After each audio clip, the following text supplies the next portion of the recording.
President Al-Assad issues 2 decrees for establishing financial prosecution office and provision courts.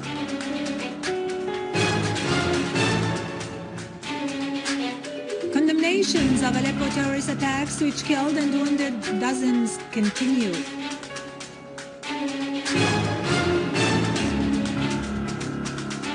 Al-Jafari stresses that the terrorism of armed groups in Syria has reached an unprecedented level and the Turkish government plays a destructive role in this. President Nijad, during his meeting with Al-Halaqi, stresses that the Syrian crisis can only be solved through dialogue.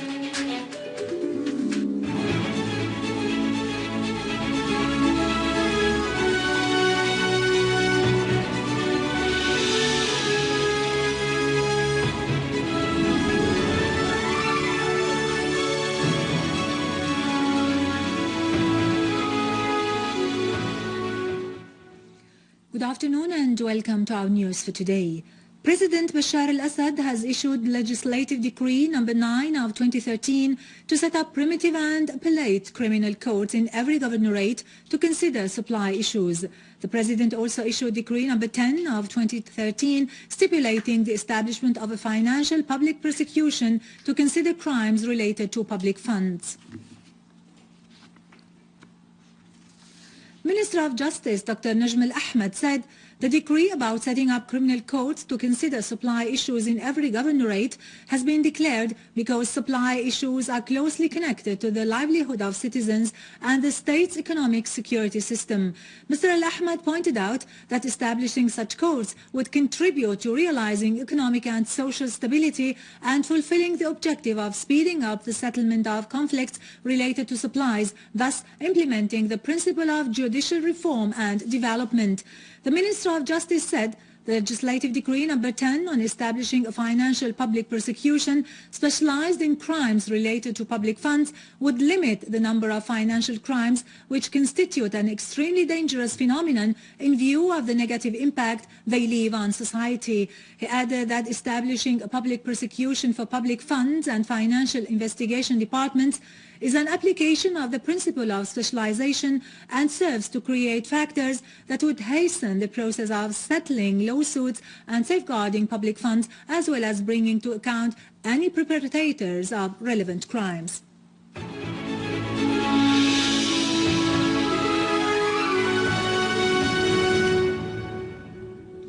Iran severely condemned the terrorist attack on the University of Aleppo, which killed many students. Iranian Foreign Ministry spokesman Ramin Mehman-Parast said that these terrorist attacks will only strengthen the Syrian people to combat terrorism, pointing out that such acts refer to the weakness and frustration felt by the terrorist groups who are faced by the solid determination of the Syrian people.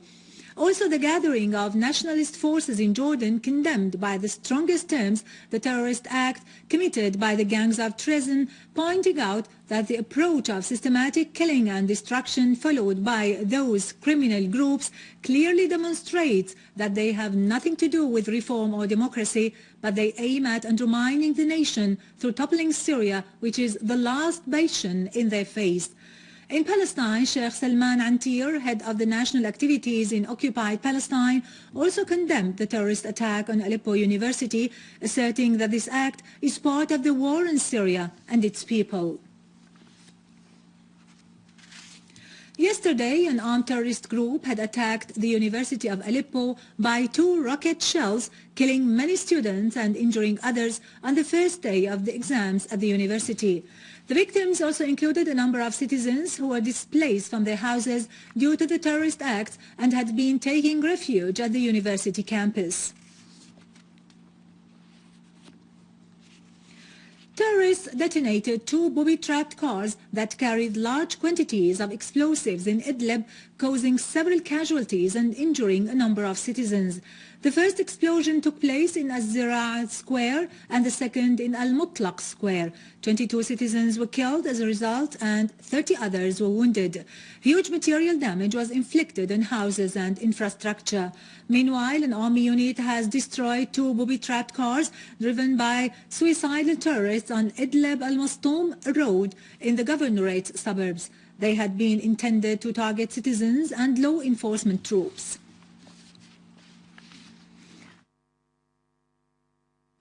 In Dar'a suburbs, the authorities seized 2 vehicles carrying 290 missiles through mortar shells, 3 APG launchers, anti-aircraft missiles in Tell Mtawq near Enkhel. The specialized authorities today seized a warehouse for explosive devices in a farm in Khatmallo village in As-Salamiyya suburbs in Hama, containing 18 explosive charges weighing between 20 and 150 kilograms. The engineering units dismantled the charges that had been made by the terrorists in the form of iron cylinders and barrels stuffed with highly explosive materials. Austrian President Heinz Fischer has underlined the need for all forces in Syria to sit at the table of dialogue to find a solution to the crisis so that the Syrian people would be able to realize their aspirations. In a word he delivered on the occasion of the New Year, President Fischer called on all those who want to see the violence stop and who care for the future of the Syrian people to support dialogue between the opposition and the government in order to reach a permanent solution to the crisis. President Fischer stressed that the attempt to replace the regime in Syria with another through military force cannot be the solution that meets the desire of the Syrian people. Syria's permanent representative to the UN, Dr. Bashar al-Jafari, has stressed that the terrorist activities committed by the armed terrorist groups in Syria have reached dangerous levels in terms of quality and quantity. The suspect goals which some countries seek to achieve by supporting terrorism and extremism in Syria have started to appear on the surface, al-Jafari said. Delivering Syria's statement during a Security Council session held last night under the title A Comprehensive Approach to Counter-Terrorism, al-Jafari said the terrorist groups in Syria seize the opportunity whenever a Security Council session is held to carry out terrorist acts in Syria, and this is what happened for the 10th or 20th times when the terrorist attack hit the University of Aleppo, targeting students who came to do their exams and claiming the lives of 82 of them and injuring 162 others, al-Jafari said. The Syrian ambassador lashed out at the countries who are going on with their policies in terms of publicly supporting the terrorist organizations in Syria, despite the late international acknowledgement of the existence of armed terrorist groups in the country and that some of them are affiliated to Al-Qaeda. Al-Jafari highlighted those countries' support to the terrorist groups through supplying them with money, weapons, training and shelter, in addition to issuing fatwas and providing political and media support. The terrorist activities of the armed terrorist groups in Syria have reached dangerous levels both in terms of quantity or quality, Al-Jafari pointed out. He highlighted these groups' attacks against the state public facilities and infrastructure with the aim of causing comprehensive destruction and drying out the citizens' livelihood resources. He asserted that the aim of this blind terrorism is undermining the Syrian state and society, not spreading democracy or reforming. He concluded by saying that ignoring the violations committed by some countries has become shameful and the exploitation of the Syrian blood for implementing political terrorist agendas has become flagrant, wondering how could moves be taken to fight terrorism in Mali while at the same time terrorism in Syria is being backed, armed and encouraged.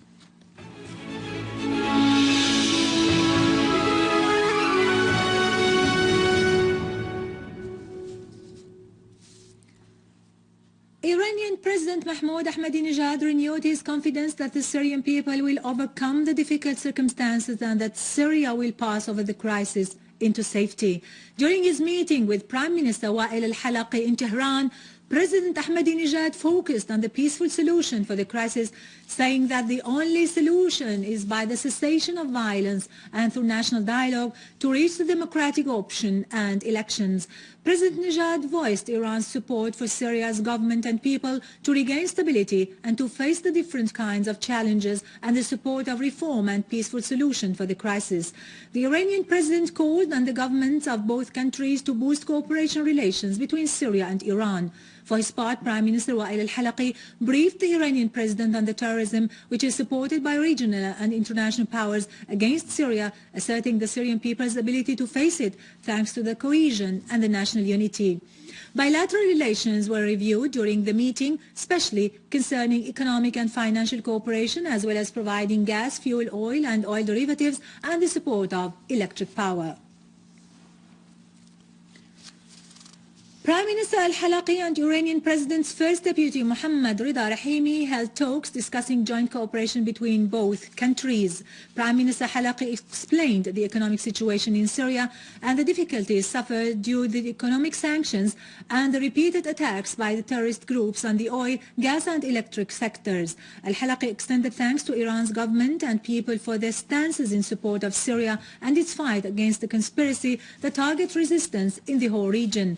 For his part, Rahimi referred to Syria's historic stances in support of Iran, renewing his country's full support of Syria by providing necessary assistance, especially in the fields of oil and electricity. Prime Minister Al-Halaqi and Saeed Jalili, Secretary of Iran's Supreme National Security Council, underlined the strong and deep cooperation relations as well as the historic friendship between the two countries and peoples. The two sides underlined the need for taking all measures to promote the economic ties to the level of the strategic political relations between Syria and Iran. During the meeting, Jalili underscored support to Syria in its struggle against the challenges and conspiracies to which it is exposed.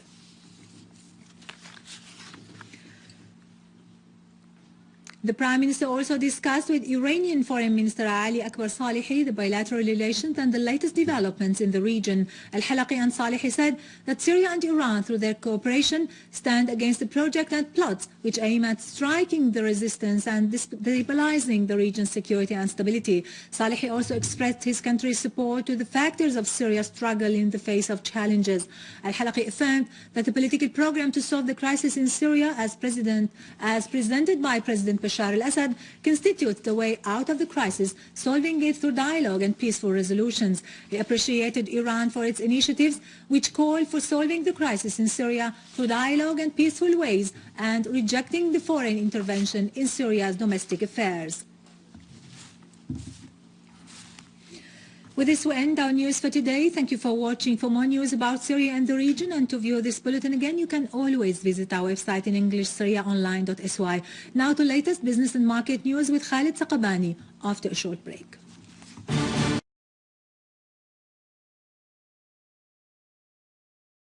Issues are closely connected to the livelihood of citizens and the state's economic security system. Mr. Al-Ahmad pointed out that establishing such courts would contribute to realizing economic and social stability and fulfilling the objective of speeding up the settlement of conflicts related to supplies, thus implementing the principle of judicial reform and development. The Minister of Justice said the legislative decree number 10 on establishing a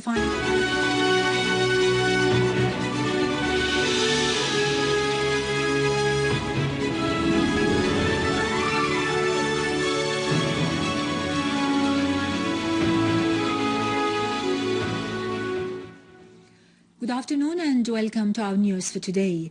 President Bashar al-Assad has issued legislative decree number 9 of 2013 to set up primitive and appellate criminals.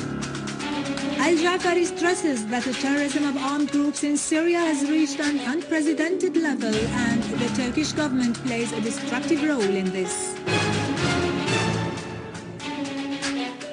President Nijad, during his meeting with Al-Halaqi, stresses that the Syrian crisis can only be solved through dialogue.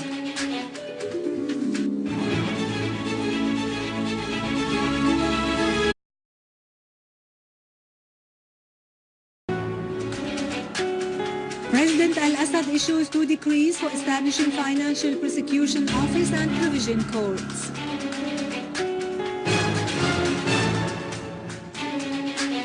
Condemnations of Aleppo terrorist attacks which killed and wounded dozens continue. Criminal courts in every governorate to consider supply issues. The President also issued Decree number 10 of 2013 stipulating the establishment of a financial public prosecution to consider crimes related to public funds.